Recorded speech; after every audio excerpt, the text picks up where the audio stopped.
In the world of gaming, not every story has a happy ending. For every groundbreaking success, there's a cautionary tale, a project that crumbles under the weight of its ambition.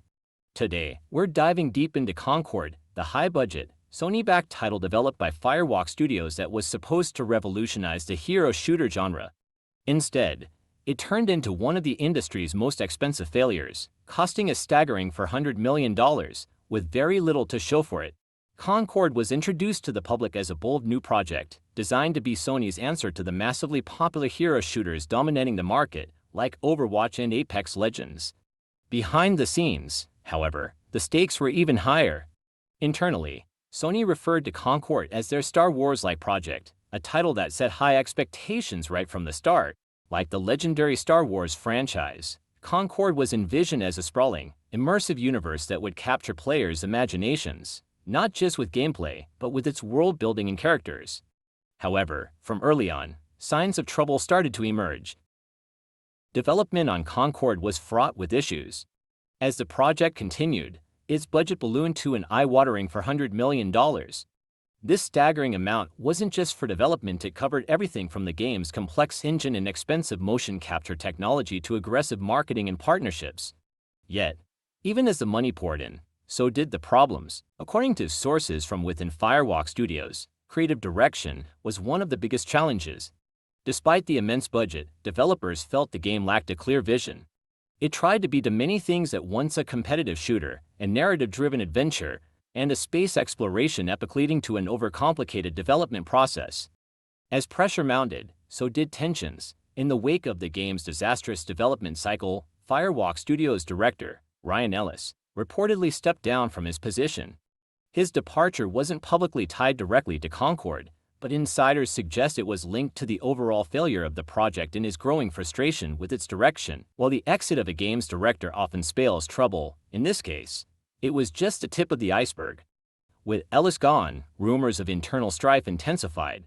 Developers began to brace for what many feared was inevitable: mass layoffs. Following the failed launch of Concord, Firewalk Studios employees started preparing for a future that seemed uncertain at best. Rumors of mass layoffs swept through the team.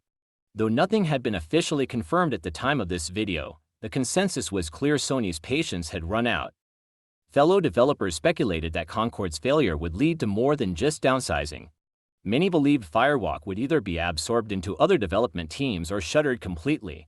It's a harsh reality in an industry where a single failure can erase years of effort. Sony, known for nurturing studios that produce groundbreaking hits, has faced criticism for investing heavily in newer or unproven developers while sidelining others with a proven track record. For example, Team Asobi, the creators of Astrobot, saw far less investment than the risky venture that was Concord. The question now becomes, is Sony making the right decisions about which projects to fund? In an industry where development costs can soar into the hundreds of millions, failures like Concord are not just disappointing, they're catastrophic. Concord's launch was nothing short of a disaster. With a player base that peaked at only 700 concurrent users, it quickly became clear that the game had failed to resonate with its audience. Less than 2 weeks after its release, Sony began issuing refunds and quietly pulled the plug on the project. It was an embarrassing outcome for a game with such a high-profile backing. What was supposed to be Sony's answer to the next generation of hero shooters ended up being one of its costliest failures.